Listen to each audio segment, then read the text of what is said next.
Ha! Woo! Ha ha! Ahem.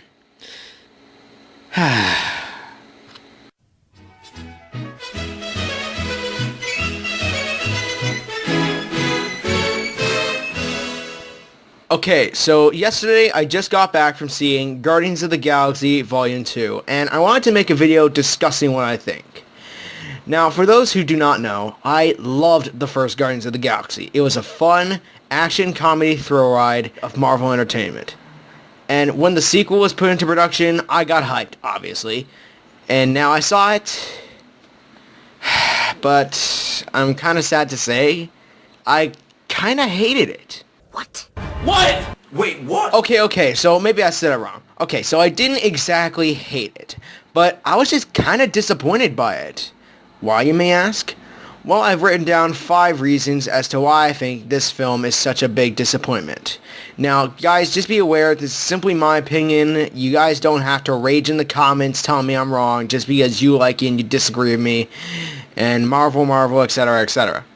Just whatever. Just let me get onto the list. These are my top 5 reasons why I think Guardians of the Galaxy Volume 2 is the most disappointing thing since The Phantom Menace. Number 5. Wasting Rocket Raccoon. In the first Guardians, I always got a laugh out of Rocket. He was funny and better than any comic relief character made by current age George Lucas. But in the second film, I felt like he lost some of his comedic charm. There are a lot of his lines that he said that are meant to be funny that just... But for me, they made me cringe a little. Like this little line from the Super Bowl ad. What's that? He says, "Welcome to the frickin' Guardians of the Galaxy." Only he didn't use frickin'. It just made me cringe so hard that I was hoping they wouldn't actually put it in the movie. Like, remember Rogue One's first trailer? Remember when Rogue One's first trailer came out and it had that cheesy, "This is a rebellion, isn't it? I rebel" line in the movie? Well, at least they were smart enough to take that actually out of the movie because that was the most cheesiest line in the trailer. But here I was wishing they would kind of do the same thing with this, but they didn't. They left it in. Rocket, I love you, but this is one time I wish you actually kept your mouth shut. Number 4.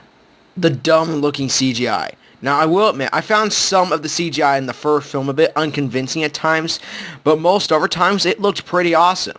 But here, it's the other way around.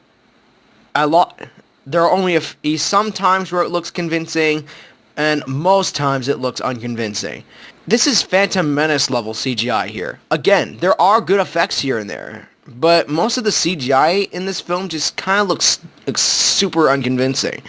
Yes, this movie is not meant to be really taken seriously, but I wish they'd make the effects look better, and that kind of sucks to me. And it just made me think they accidentally let George Lucas walk on to post-production, if you know what I mean.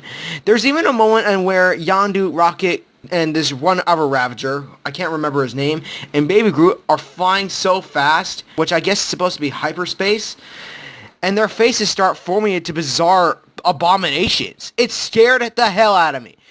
It looked like one of the bad Ice Age movies. I even found 2 images showing you exactly what I think.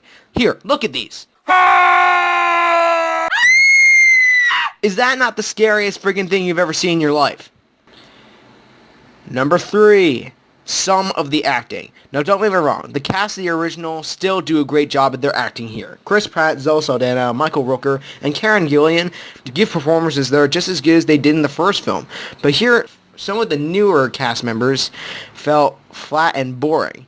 Like, although I thought Kurt Russell did a good job, but the other actors were pretty bad at times. Mantis was way too much. She really got on my nerves. Sylvester Stallone's character his performance reminded me of his performance in Judge Dredd. Yeah.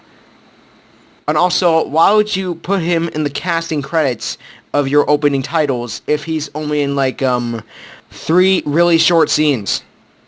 Come on, Marvel. And somehow they even managed to screw up Drax for me. He was the most likable and sympathetic character in the first movie.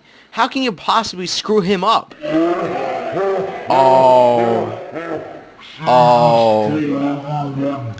Wait, no. Number 2. Some of the comedy. The first film was very funny. Super funny. but here I felt like they didn't even try. Now, don't get me wrong, there is some good humor in this film. Like here, there was some humor that kind of made me cringe at times, and sometimes just didn't even get a laugh out of me. These jokes were so unfunny to me that I'm pretty sure even a Samurai Jack character wouldn't find them funny. Does anybody have any tape out there? I want to put some tape over the death button. Nobody has any tape. Not a single person has tape. It's really a shame the Sovereign have mistaken your intentions and are trying to kill us. Exactly. I was being sarcastic. Oh, no, you're supposed to use a sarcastic voice. You feel sexual, though. No, I don't. For her. No.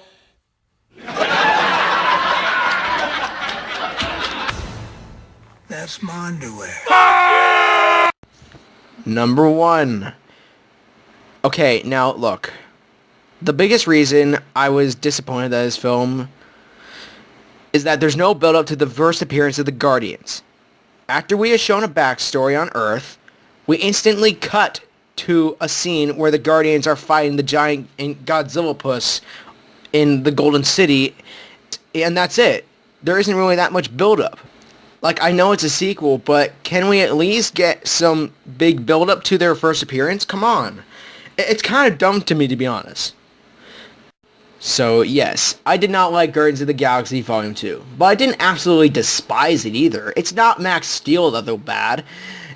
For me, it's like the Phantom Menace of Marvel movies. Like, you don't hate everything about it, but you definitely think that the bad definitely outweighs the good. That being said, you can still enjoy it all you want. I don't care. These are my feelings in the film. You can have your own feelings in the film.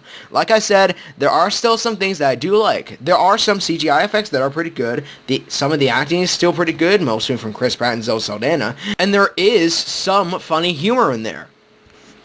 And I'm sorry, but I'm not even going to give this film a rating because I just don't really care to give it a rating anymore because I felt like this film was such a big missed opportunity that I'd say stick to Man of Steel or Suicide Squad. Those are better superhero movies than this. Yes, I said it. I prefer a DC Comics movie than a Disney Marvel movie. Go ahead. Rage at me all you want. I don't freaking care.